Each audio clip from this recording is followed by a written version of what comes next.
Olá e vamos a mais um vídeo da série Memórias do Tabuleiro.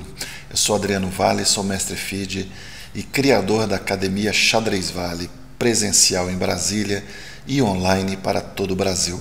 Mais informações na descrição do vídeo. A partida que eu vou mostrar hoje contra o Everaldo Matsura, hoje grande mestre, na época da partida mestre internacional, já tinha normas e ele demorou um pouco, já tinha força de GM, mas não ultrapassava ali a barreira dos 2.500, mas é um jogador, para quem já conheceu, um jogador muito simpático, sempre muito acessível, conversa, muito amigável, então é muito admirado e joga assim muito sereno, muito concentrado, tem muito para transmitir para os jogadores que o cercam, que o acompanham. Então o Everaldo Matsura já veio muitas vezes em Brasília, nesses torneios que eu já falei em outros vídeos, que tiveram vários torneios fechados. Foi quando o meu rating foi se acumulando aos poucos até ultrapassar 2.300 e conquistar o título de mestre FIDE. Mas foi um trabalho também de formiguinha, né? Juntando rate, às vezes perdia, às vezes ganha. Então você vai... É muito difícil, porque você joga uma partida, que você empata com um jogador que tem um rate menor, você perde 10 pontos. Então é uma gangorra aí essa coisa do rate. Então essa partida, a história dessa partida começa pelo menos uns 20 anos antes. Ela foi jogada em 2002, mas em 1982 eu ganhei de um amigo aqui de Brasília, o J. Carlos, que deve estar acompanhando o vídeo aí, né, J. Carlos? Esse livro aqui, esse livro do Geller, 2 volumes. O J. Carlos me presenteou com 2 volumes. E esse primeiro volume trata da Índia do Rei, variante 4 peões, semis e clássica. E eu estava já estudando aos poucos, já tinha pegado um livro do Pacman, de aberturas cerradas, tinha lá um pouco da Índia do Rei, comparava, e é o tipo de livro que eu gosto, que tem algumas partidas modelo, fala um pouco a ideia e dá algumas variantes. Depois você vai testando, você tem que se identificar com a ideia. E vamos começar a partida que eu vou falar o que eu tirei desse livro, a inspiração que veio desse livro do Geller, que foi presente do J. Carlos. E já me possibilitou esse livro muitas vitórias, inclusive contra o então campeão brasileiro Roberto Watanabe. Eu venci uma partida na variante e no plano que eu vou mostrar aqui também. Então E4, D6, bispo E2, E5, roque, que era uma variante que eu jogava muito, a variante clássica contra a Índia do Rei, e gostava de enfrentar a Índia do Rei, tinha excelentes resultados. Então a linha principal, que é cavalo C6, você joga D5, cavalo E7, cavalo E1 é um dos lances, cavalo D2, B4 aqui, mas esse é o mais jogado. E eu tinha pesquisado nesse livro, eu vou até mostrar as variantes que eu me baseei, e comecei a jogar F3, e contra F5 jogava G4. Então essa posição, toda vez que eu joguei, surpreendeu o jogador que está vindo com F5, está com aquela esperança ali muito grande de atacar na ala do rei, e aí vem o G4. E confunde um pouco o G4. Qual a ideia de G4? É atacar na ala do rei? Não, a ideia do G4 é bloquear o ataque, bloquear a ala do rei. Isso acontece em 2 variantes principais. Quando se joga F4, brancas jogam H4. Se H5, joga G5. Aí vai ter que sacrificar para abrir. Agora estou lembrando que teve uma partida boa também do Giovanni Vescovi e Rafael Leitão, se não me engano, nessa variante ou algo similar, porque esse G4 pode ser jogado depois também, em outras variantes. A ideia que você deve entender é a ideia do G4, e não uma ordem de lance específica, mas aqui na ordem direta, G4. Nem F4 é bom, e nem F toma G4. Já joguei também essa variante, eu já tinha jogado, e o adversário tomou, foi o Gerhard von Robert, que já foi campeão brasiliense várias vezes, acho que 7 vezes. Gerhard von Robert, Wolfgang von Robert, alemão naturalizado brasileiro, um jogador foi muito influente aqui. Era o jogador que antes de eu conquistar o primeiro campeonato brasiliense era o homem a ser batido, né? O jogador que eu via ali, ele ganhava os campeonatos e eu ficava ali na cola até que consegui vencer o Gerhard. Até depois de eu ter ganhado o campeonato brasileiro, eu venci o Gerhard, e eu tinha já jogado essa posição e toma de rei aqui, e ele tenta aqui jogar G5, não posso deixar G5 porque senão cavalo G6 e cavalo F4, então nessa posição eu tenho que jogar H4, então é muito estranho. Mas olha só o Engine aqui já gostando da posição das brancas. Depois de cavalo F6 você joga G5. Se cavalo H7, você não captura, para não abrir linha, você joga bispo E3, e esses cavalos ficam totalmente sem casa. Essa casa F5 está sendo dominada, a casa F6. Os cavalos manobram e não saem das duas primeiras linhas aqui. É impressionante como bloqueia a posição, e apesar de serem cavalos, não conseguem jogo. Não consegue manobrar.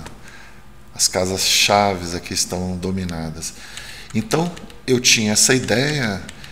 Aliás, já teve partida também do Tal de pretas. O Tal jogou H5 contra o Larsen e veio esse, aí veio H4. É uma linha complicada também, mas dá vantagem para as brancas.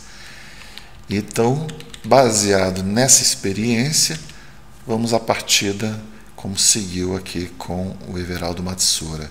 Então era um conhecimento que eu tinha desde 82, 83, quando eu já estava estudando esse livro do Geller, e fui aplicar em 2002 com o Everaldo Matsuura. Mas antes eu já tinha aplicado várias vezes, então eu tinha muita confiança nesse sistema. Mas o Everaldo Matsuura, ele não jogou cavalo C6. Ele já me surpreendeu com esse lance. Para tirar da teoria, sei que é um dos lances possíveis, né? Mas olha lá, o cavalo H5 é o sexto lance. Aqui tem E toma D4, o principal é cavalo C6, tem E toma D4 e tem cavalo D7, tem cavalo A6 também. É uma linha bem interessante, mas veio o cavalo H5. E aqui a teoria já não me ajudava muito, eu já não tinha experiência de partidas modelo, e joguei o segundo lance aqui, que é o G3. Parece que bispo G5 é um lance melhor, porque depois de F6 o cavalo já não tem a volta, né, para F6, e segue por aí, né? O Engine gosta e tem teoria aqui também, partidas jogadas. Mas eu joguei G3, o Matsuura jogou cavalo C6, já poderia ter avançado, né? D5 é possível, aqui já está saindo da teoria, mas eu joguei bispo E3, joguei esse lance que parece que o Engine não gosta tanto, mas o Engine para a Índia do Rei é muito difícil confiar no Engine, porque a Índia do Rei tem planos de longo prazo, assim, na ala do rei, na ala da dama, e às vezes ele analisa alguma coisa imediata, então tem que deixar mais tempo o Engine. O Wesley Sou que o diga, ele já perdeu para o Nakamura, uma partida que tem na série Partidas Extraordinárias, que ele se baseia ali na análise do Engine, né, e que dava grande vantagem para as brancas, mas ele é vítima de uma partida extraordinária, mesmo tendo lá quase 3 pontos de vantagem. Então a gente deve se acostumar a não levar tão assim cegamente, né, confiar no engine sem estar participando ali, colocando ideias, né? Incentivando ele a analisar alguma linha. Você tem que estar ativo, não pode deixar ele ali, vai passear, vai tomar um café, depois volta e deixar ele pensando por você, né? Mas aqui, vamos lá, cavalo F6, e aí o que jogar? Eu joguei D5 agora, nesse momento, e ele jogou cavalo E7. Então, estamos na posição normal, só que eu tenho 2 tempos extras aqui. E podem não ser vantajosos. O G3 também poderia estar até com ele aqui, talvez fosse melhor se ele estivesse em G2. Então, como eu tentei tirar proveito aqui dessa posição, tentando transpor para aquela linha do G4 que eu mostrei, mas vai ter alguma diferença, que o meu bispo já está em E3. E eu avaliei, sabia que essa diferença ia permitir que ele jogasse F4 com ganho de tempo no bispo, mas mesmo assim eu entrei na linha, achei que era o melhor que eu tinha. Então veio cavalo D3, eu joguei F3, ele veio com F5 e agora eu joguei G4. Então eram 2 tempos a mais, agora só um tempo a mais em relação à linha, que estaria dessa forma, com o bispo aqui, G4, é a linha que eu conhecia. Então eu deduzi assim, que como o bispo está em E3, esse seria o melhor lance, para depois talvez já jogar G5, e aí eu vou ter que bloquear isso aqui com H3, rei G2, torre H1, é uma forma também. E depois segue as ideias normais ali de B4 e C5, ataque na ala da dama. Mas muitas vezes as pretas jogam na ala da dama também, com lances como A5, C6, às vezes C5. Então é uma linha muito fechada, muito complicada, né? E então a linha que eu sabia que não ia dar certo era F toma G4. Aí sim o bispo E3 representa um tempo a mais em relação à variante que eu já tinha estudado. Torre toma, rei toma, H6, e aqui qual que é o lance? Por analogia, a gente sabe que é H4. Deixa eu ver se tem partidas jogadas aqui. Não, só a minha com o Matsura. Então aqui na época eu tinha 2.231 de rating e o Matsura tinha 2.450. Era mestre internacional, já tinha sido campeão brasileiro em 1991. E depois foi de novo em 2016, 2 vezes campeão brasileiro. Jogador fortíssimo. H4. Então esse é o lance. O lance que a gente tem que fazer, quase que obrigatório, porque a ideia é assim, você coloca os 2 peões aqui em linha, e aí, se vier um G5, você avança H5. Se vier H5, você avança G5. Isso é uma válvulazinha que acontece, tem numa partida famosa do Petrosyan contra o Spassky, que o Petrosyan cria um bloqueio na ala da dama e deixa esses peões assim, uma partida muito boa. Então a gente vai pegando ideia de uma partida, mesmo que seja de outra abertura, é o que eu chamo de arsenal de ideias. Você vai montando o seu arsenal de ideias, vai comparando, vai tentando aplicar em determinadas situações. Então aqui veio o cavalo F6, eu joguei G5 e comparando ainda com a linha anterior, a linha principal, onde eu me baseei, cavalo H7 era o lance mais esperado. E aqui eu tenho dama D2, eu tenho cavalo D3, cavalo F2 para trocar o bispo de casas brancas. Essa foi uma ideia que eu utilizei contra o Gerd.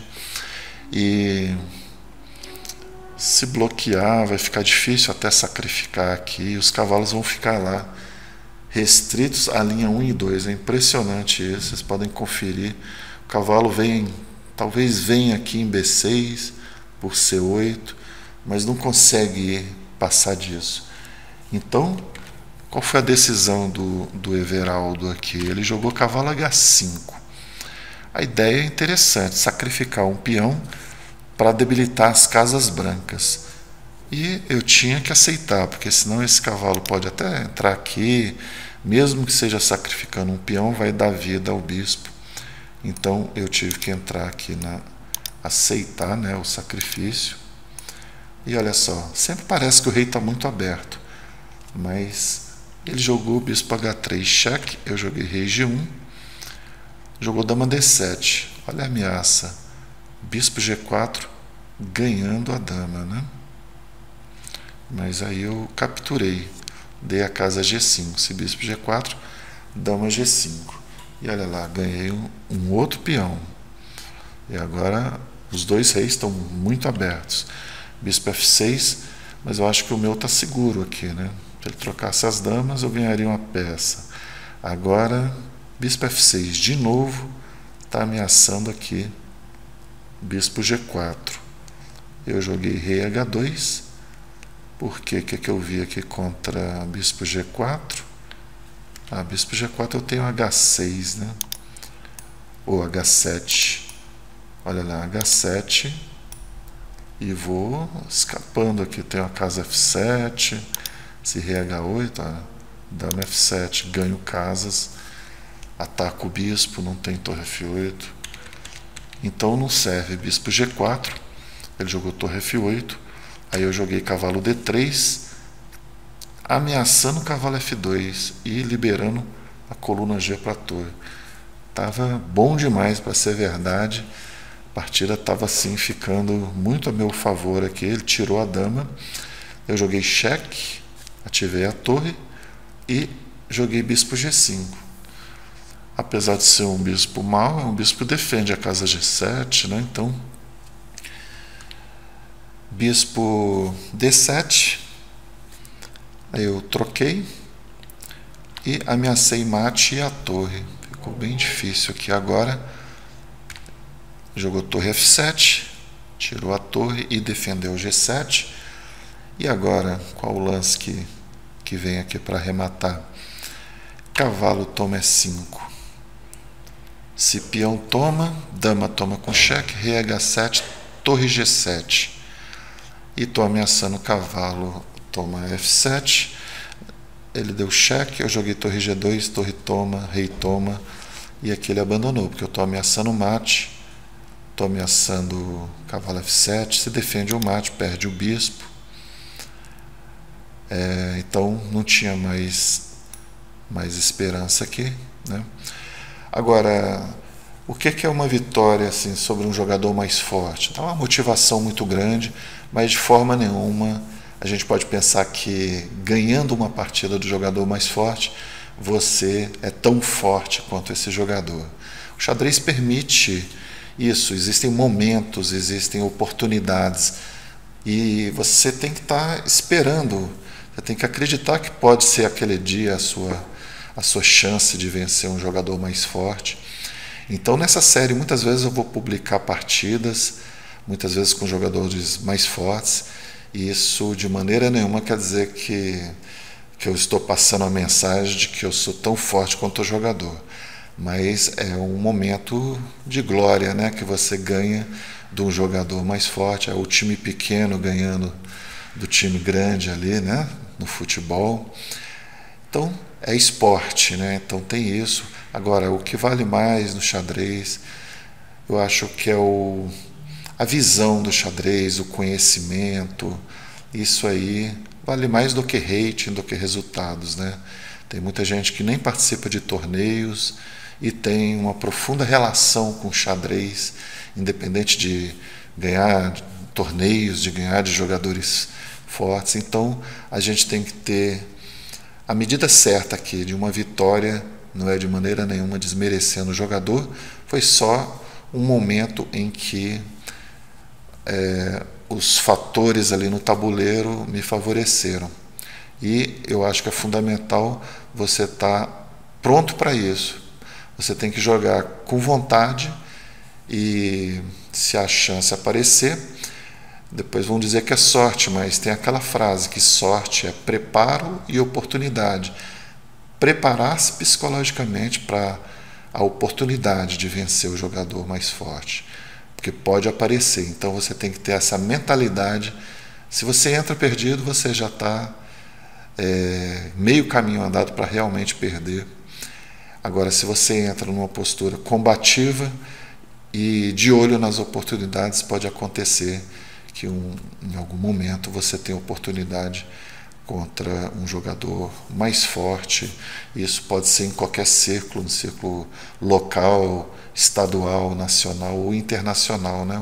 Você tem que estar sempre buscando jogar com suas 16 peças, tá em igualdade de condições com o adversário. E é como diz o Anand, que ele nunca perde. Ou ele ganha a partida, ou ele aprende, ou ele ganha uma lição, né? Então é isso, foi uma das memórias aqui que eu tenho. Já empatei algumas partidas com o Everaldo Matsura, mas já perdi muitas partidas. Perdi uma ou duas que eu estava muito bem, mas perdi umas 3 ou 4 que ele deu uma verdadeira aula, e futuramente vou mostrar também alguma dessas partidas que ele deu uma verdadeira lição ali no tabuleiro. E eu aprendi bastante nessas partidas também. Então, até o próximo vídeo da série Memórias do Tabuleiro. Até lá, valeu!